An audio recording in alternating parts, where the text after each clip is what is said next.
누리호 3차 발사가 앞으로 약 35분 정도 남았습니다. 발사 시각이 임박하면서 긴장감이 더 높아지고 있습니다. 현장 연결해 보겠습니다. 배삼진 기자. 네, 고흥나로 우주센터입니다. 이 발사 시간이 다가올수록 긴장하는 분들이 계실 텐데요. 바로 이 개발에 참여한 연구진들입니다. 특히 이번 발사의 경우 발사체도 중요하지만 실제 쓰일 위성을 싣고 우주로 향한다는 점에서 더 특별한 의미를 지니고 있는데요. 정태규 한국항공우주연구원 책임연구원 모시고 다시 한번 얘기 나눠보도록 하겠습니다. 정 박사님, 이제 예정대로 쏘아 올리는 일만 남아있는 걸까요? 예, 지금 누리호의 연료와 산화제 그리고 이제 헬륨 가스들이 이제 모두 충전이 완료된 상태고요. 이제 곧 있으면은 1단 엔진 연료 라인 이제 진공화 작업이 이제 수행이 될 겁니다. 그리고 이후에 이제 모든 그 특별한 문제가 없으면 이제 발사 10분 전에 그 PLO라고 하는 이제 발사 자동 운영 모드로 이제 진입을 하게 되는데요. 그 PLO에 일단 진입을 한다는 것은 발사 준비가 모두 완료됐다고 이제 보시면 되겠습니다. 자, 발사님 말씀처럼 이제 10분 전에 발사 자동 모드, 이 PLO에 들어간다는 얘기인데 이 발사 자동 운영 모드에 들어가는 이유가 있을까요? 예, 발사 자동 운영 모드에서는 실제 이제 발사를 위한 이제 수백 가지의 시퀀스들이 이제 순차적으로 이제 작동을 하게 되는데요. 예를 들면은 이제 누리호에는 이제 실제 이제 발사 운영 모드에서 작동하는 밸브들이 수십 개가 있는데 그 밸브들이 매우 짧은 시간에 일정한 간격으로 순서대로 움직여야 된다, 작동을 해야 되기 때문에 그것을 일일이 사람이 이제 판단해서 작동을 할 수가 없기 때문에 그 관제 컴퓨터에 의해서 이제 자동으로 이제 작동을 시키게 되겠습니다. 자, 이제 발사가 임박했습니다. 지금 누리호는 발사대의 자리를 잡고 우주로 향할 시간만을 기다리고 있습니다. 이 시청자 여러분들께서도 지금 저희 옆쪽으로 이 누리호가 발사를 기다리는 모습을 보실 수가 있을 텐데요. 이 박사님께서 직접 누리호 발사체 개발에 이제 참여하셨는데 누리호 발사체 1단, 2단, 3단 이 구성과 재원 설명 좀 부탁드리겠습니다. 예, 일단 누리호는 이제 3단형 발사체고요. 높이는 이제 47.2m고 중량은 이제 추진제 무게를 포함해서 이제 200톤이 되겠습니다. 그리고 이제 위성 투입 궤도 능력은 1.5톤의 위성을 600에서 800km의 태양 동기 궤도에 이제 투입할 수 있는 능력을 가지고 있습니다. 그리고 누리호 각 단의 구성은 1단은 75톤 엔진 이제 4기를 구성되어 있고요. 2단은 75톤 엔진 1기, 그다음에 이제 3단은 7톤 엔진 이제 1기로 이제 구성이 되어 있습니다. 사실 이 누리호가 겉이 말끔하게 처리가 되어 있어서 그렇지 구조도 복잡하고 또 부품도 또 많이 들어가 있지 않습니까? 예. 그래서 그런데 자, 1단 엔진 로켓은 이 4개의 엔진을 이렇게 묶어서 만들어져 있다고 하는데 그 기술이 참 어렵다고 들었습니다. 어떻습니까? 예, 보통 이제 엔진 묶는 것을 우리가 이제 클러스터링이라고 하는데요. 그 클러스터링 기술이 좀 쉽지 않은 것이 이 4개의 엔진이 마치 하나의 엔진처럼 이제 작동을 해야 되거든요. 그래서 일단은 그 각 추진제 탱크에서 각 엔진으로 들어가는 이제 추진제 양이 정확하게 이제 같아야 되고요. 그다음에 또 4개 각각의 엔진이 또 동일한 추력을 이제 또 내야 됩니다. 그리고 저희가 이제 그 비행을 할 때 그 설계된 궤적대로 이제 비행하기 위해서 이제 계속 비행 자세 제어를 하게 되는데 저희가 이제 짐벌링이라는 이제 기술을 사용하거든요. 그래서 저희가 이제 1단 엔진 이제 4개 각각의 노즐 방향을 비행 중에 이제 계속 이제 방향을 바꾸게 되는데요. 그때 이제 각 엔진별로 또 이제 간섭이 일어나면 또 안 되고요. 그다음에 또 엔진 연소 온도가 이제 3000도가 넘기 때문에 또 엔진 간에 또 열적인 문제가 또 심하거든요. 그럼 또 열적인 문제도 해결하는 게 쉽지는 않습니다. 지금 이제 누리호 제 화면을 보시면 누리호 가장 아랫부분에 누리호를 고리로 꽉 잡고 있는 그런 부분이 보이실 겁니다. 이게 아랫부분에 있는 이 장치가 이 누리호가 발사가 될 때 이 300톤의 추력이 발생할 때까지 붙잡아 놓는 그런 역할을 하는 건데요. 자, 발사 명령이 내려지면 바로 쏘아 올리는 것이라고 생각했는데 그게 아닌 모양이더라고요. 예, 뭐 일종의 이제 안전 장치인데요. 저희가 이제 VHD라고 해서 이제 잠금 장치입니다. 그래서 누리호가 이제 엔진 점화 명령이 이제 이루어지면은 이제 4초 동안 누리호가 이륙하지 못하게 이제 붙잡고 있다가 엔진 추력이 이제 100%가 빌드업이 이제 완료가 된다는 것이 판단이 되면 이 잠금 장치를 풀어서 누리호가 이제 이륙하게 이제 하고요. 만약에 4초 동안에 엔진 추력이 이제 100%가 안 되다든지 뭐 엔진 중에 하나가 뭐 제대로 작동을 안 하면 발사를 취소하게 되겠습니다. 자, 이 안전장치로 이제 VH대라는 장치가 이 누리호의 아랫부분을 꽉 잡고 있다. 그래서 정상 추력이 발생할 때까지 기다리고 있는 것이다. 이렇게 설명해 주셨는데요. 자, 옆쪽으로 보면 엠빌리컬 타워가 서 있습니다. 각종 라인들과 또 선들이 연결이 돼 있는데요. 이 발사와 함께 혹시 이렇게 끊어지는 건가요? 뭐 끊어진다는 표현보다는 좀 분리된다는 이제 표현이 맞는데요. 그래서 이 누리호가 이제 이륙하게 되면은 그 LOC라고 하는 이제 그 이륙 그 센서에서 이제 이륙 신호를 이제 보내줍니다. 그럼 이제 이륙 신호를 이제 받자마자 엄브리칼 이제 분리 명령이 나가고 분리 명령 이후에 1초 이내에 엄브리칼 이제 분리와 이제 회수가 이제 이루어지게 되겠습니다. 자, 이제 누리호 1차와 2차 발사나 또 스페이스X 같이 이제 발사 장면을 이렇게 보게 되면 이 몸체에서 이렇게 하얀색 연기가 피어오르는 모습을 볼 수가 있거든요. 아마 지금도 그 누리호 몸체에서 하얀 기체가 뿜어져 나오는 모습들을 볼 수가 있는데 이 마치 얼음이 온 것처럼 이렇게 흰 연기가 나타나는 이유가 뭘까요?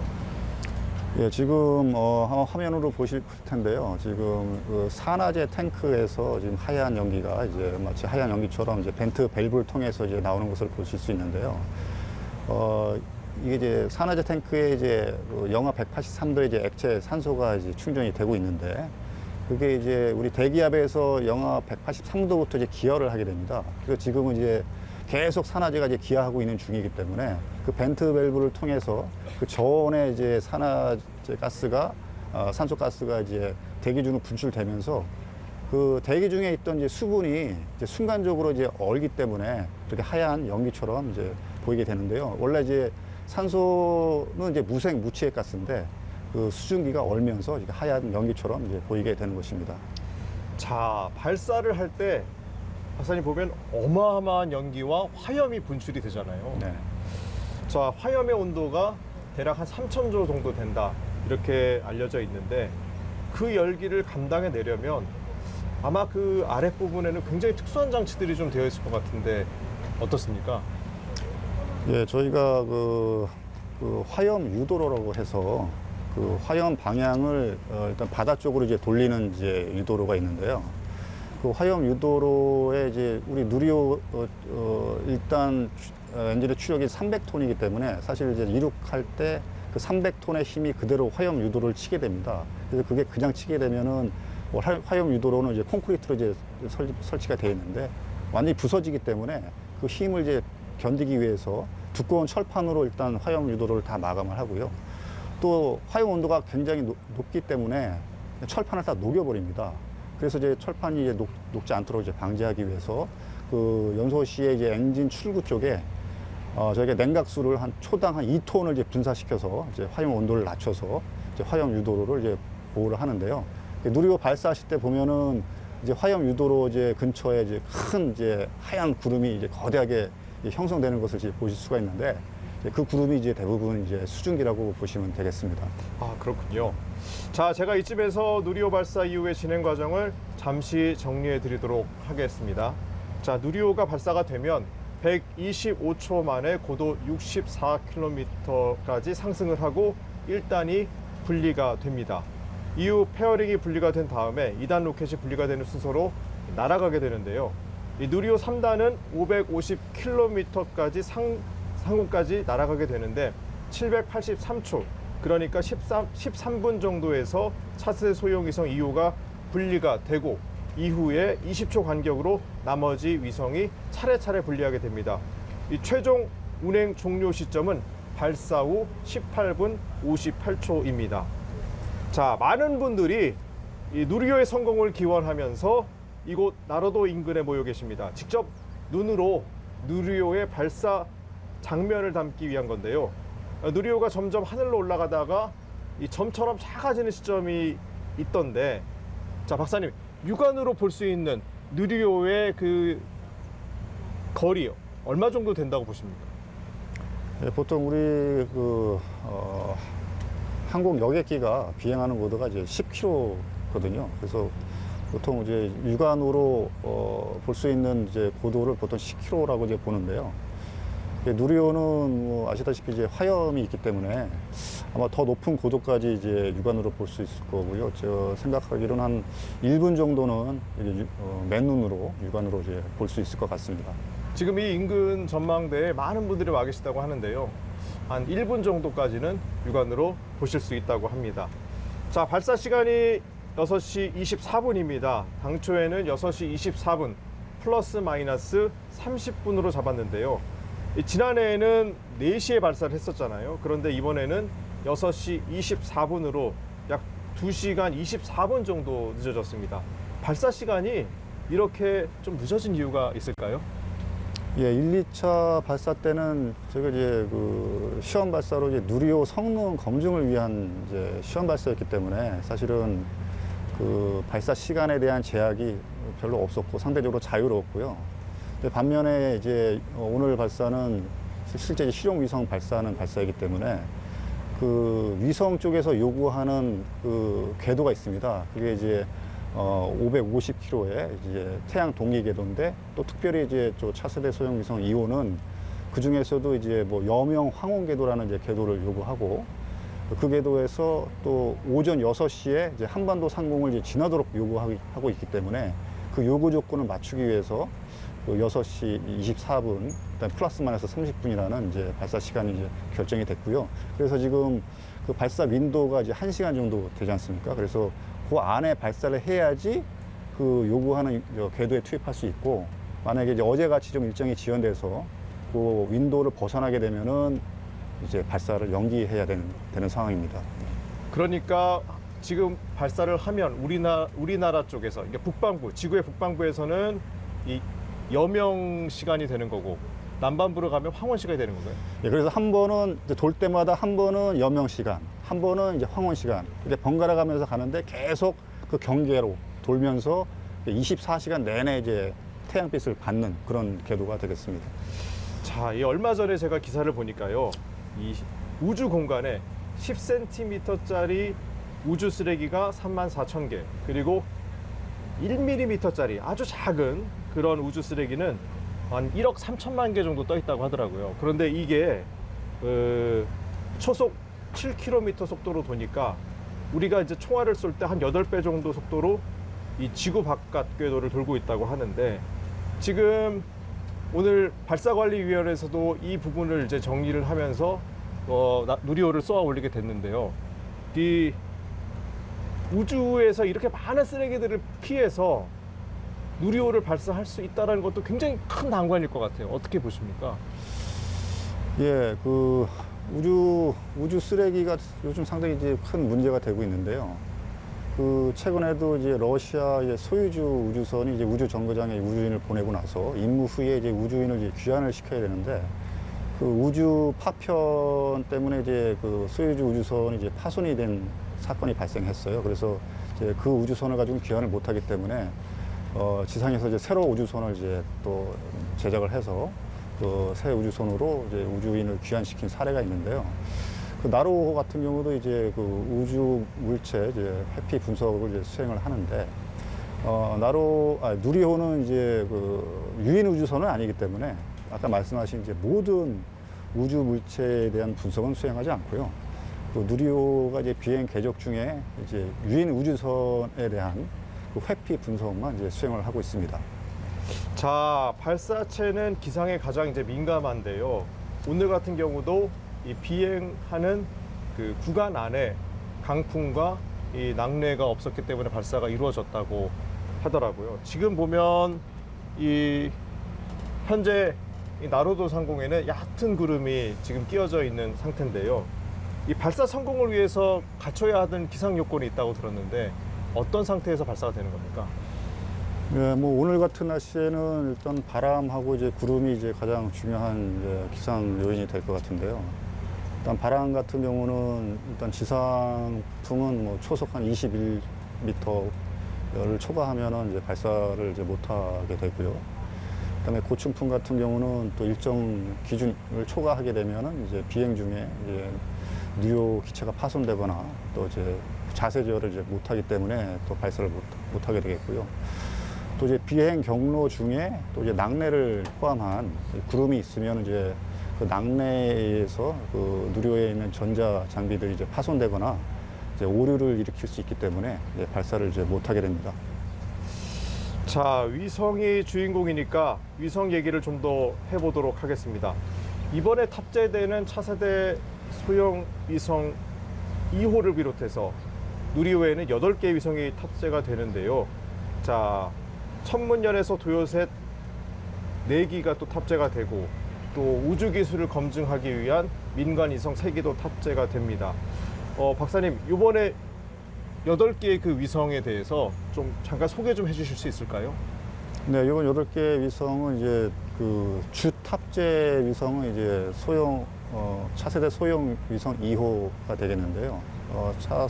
차세대 소형 위성 2호는 이제 영상 레이더를 통해서 이제 그 악천후 속에서도 이제 지상을 이제 관측할 수가 있고요. 그다음에 이제 우주 방사선을 측정하고, 그다음에 이제 그 산학연 협력을 통해서 이제 그 국산화한 우주 핵심 기술을 이제 우주 환경에서 이제 성능 검증을 이제 하는 것이 주 임무가 되겠고요. 이제 부탑재 위성 중에 하나인 이제 도요셋은 이제 도요셋 4개의 위성이 이제 편대 비행을 통해서 그 지구 자기장과 같은 이제 우주 날씨를 이제 측정하는 것이, 관측하는 것이 주 임무가 되겠습니다. 그리고 이제 나머지 3개의 이제 그 큐브 위성들은 그 우주 환경에서요, 탑재체들이 이제 제대로 성능을 이제 내는지 확인하는 것이 이제 주 임무가 되겠습니다. 자, 이 누리호 3차 발사의 성공적인 판단은 바로 위성이 제대로 올라갔는지에 달려 있습니다. 대략 30분 정도 안에 위성이 제 궤도에 올라갔는지를 이 텔레메트리 등 이 원격 자료, 수신 장비 등을 통해서 확인할 수 있다고 하는데요. 그리고 발사 후 80분 후에 이 성공 여부와 관련된 브리핑이 진행이 됩니다. 저희 연합뉴스TV가 중계를 통해서 보내드릴 예정이니까 끝까지 시청해 주시기를 부탁드리겠습니다. 자, 박사님, 자, 발사체 성능 검증을 위해서 앞으로 3차례의 추가적인 발사가 좀 예정돼 있지 않습니까? 이 각각의 임무가 좀 다르다고 하는데 대략적인 설명 좀 부탁드립니다. 예, 저희가 이제 올해부터 고도화 사업을 이제 시작했는데요. 향후 이제 2025년에서 이제 7년까지 매년 이제 누리호를 한 기씩 총 이제 3기를 이제 추가로 발사하게 됩니다. 그래서 이제 추가 발사를 통해서 누리호의 어떤 신뢰도를 더 확보를 하게 되겠고요. 또 그 과정에서 저희가 이제 체계종합기업에 이제 누리호 기술 이전을 이제 해서 체계종합기업이 이제 향후에 그 위성 발사 서비스 시장에 진출할 수 있는 이제 초석을 다지는 것이 이제 목표가 되겠고요. 그 각 3번의 발사 시에는 이제 모두 이제 국내 위성을 이제 발사하게 되겠습니다. 자, 이 엔진 얘기를 좀 한번 더 해보고 싶습니다. 우리가 이제 차세대 발사체를 개발한다고 이제 말씀을 하셨는데, 뭐 스페이스 X사 같은 경우에는 재사용 로켓을 좀 쓰기도 하고 있지 않습니까? 네네네. 근데 이 재사용 로켓은 사실은 굉장히 부러운 기술인데 우리도 이 기술 언제쯤 갖게 될까요? 예, 이 재사용 기술이 상당히 이제 어려운 기술인데요. 사실은 그 스페이스 X사가 이 재사용 발사체를 이제 상용화해서 성공하기 전에는 뭐 세계 어느 나라, 어느 곳에서도 사실 시도조차 이제 못한 기술이었습니다. 그래서 현재 유일하게 스페이스 X사만이 지금 이제 상용화를 해서 지금 발사를 하고 있는데요. 그만큼 이제 어려운 기술입니다. 그래서 지금 결국 이제 스페이스 X사가 지금 그 재사용 발사체를 통해서 전 세계 이제 위성 발사 서비스 시장을 지금 석권하고 있는데요. 그래서 향후에 이제 모든 국가에서 이렇게 개발하는 발사체는 이제 재사용 발사체를 하지 않고서는 이제 경쟁력이 없는 상황인데요. 그래서 이제 우리나라도 이제 장기적으로는 이제 재사용 발사체를 이제 개발을 해야 되는 상황입니다. 그래서 저희도 이제 올 하반기부터 이제 그 차세대 발사체를 이제 개발을 이제 하는데요. 차세대 발사체가 이제 당장은 이제 재사용 발사체는 아니지만 향후에 이제 재사용 발사체로 이제 개량이 이제 용이하도록 하기 위해서 차세대 발사체에 들어가는 엔진은 이제 그 추력 조절이 가능하고 그다음에 이제 재점화가 이제 가능한 그런 엔진으로 이제 개발할 계획입니다. 자, 반드시 성공해야 한다는 각오로 연구원들과 제작자들이 긴장 속에 발사를 기다리고 있을 것 같습니다. 자, 발사지휘센터와 발사통제센터에 계신 분들 지금 어떤 심정일까요? 아마 기도하는 심정일 겁니다. 저도 지금 기도하는 심정으로 지금 기대를 기다리고 있고요. 저희가 어제 한 차례 발사 이제 연기에 이어서 오늘 이제 다시 도전을 하게 됐는데요. 지금 연구진들이 할 수 있는 일은 이제 다 이제 했다고 생각을 합니다. 그래서 오늘 이제 곧 발사를 할 텐데 이제 오늘 이제 발사 이제 성공 여부는 이제 하늘의 뜻에 있다고 이제 생각을 합니다. 자, 마지막 질문 드리겠습니다. 사실 우주는 환경 자체가 지구와 좀 많이 다르고 또 우주선이 아니라면 또 우주를 갈 수도 없지 않습니까? 자, 비용도 많이 들고요. 자, 2018년도에 나온 영화 퍼스트맨, 닐 암스트롱이 나오는데 기자들이 이런 질문을 합니다. 우리가 우주로 왜 가야 합니까? 라고 묻는 장면이 있는데 저도 박사님께 한번 묻고 싶습니다. 우리가 왜 우주로 가야 합니까? 네, 상당히 철학적인 질문인데요. 저도 평소에 좀 많이 생각을 해봤는데 제가 생각하기는 이렇습니다. 저희가 이제 그 우주 기술에서 이제 파생된 기술들이 이제 실제 실생활에 많이 이용되는 것들이 많이 있거든요. 그리고 대표적으로 가정에서 많이 사용하는 이제 전자레인지라든지 그다음에 MRI나 CT 같은 이제 의료 장비들이 있고 그다음에 이제 차량에서 이제 내비게이션으로 사용하는 이제 GPS 기술 등이 있습니다. 그 이외에도 이제 수많은 이제 기술들이 이제 파생이 됐는데요.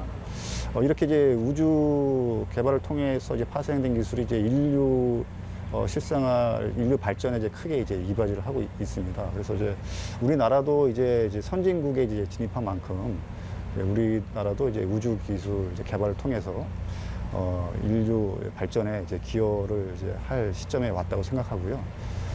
저 감히 말씀드리건데 이제 우리나라도 이제 그럴 수준에 이제 올라왔다고 이제 자부합니다. 자, 이제 누리호 3차 발사까지 이제 10여 분 정도 남았습니다. 그동안 개발에 참여한 연구진들과 제작자들께 고생 많으셨다는 말씀 드리고 싶습니다. 온 국민이 오늘 성공적인 발사를 기원하고 있는 만큼 현장에 계신 분들이 좀 더 편안한 마음으로 발사 준비하셨으면 좋겠습니다. 한국항공우주연구원 발사체 고도화 사업단 책임연구원 정태규 박사님과 함께했습니다. 지금까지 고흥나로우주센터에서 전해드렸습니다.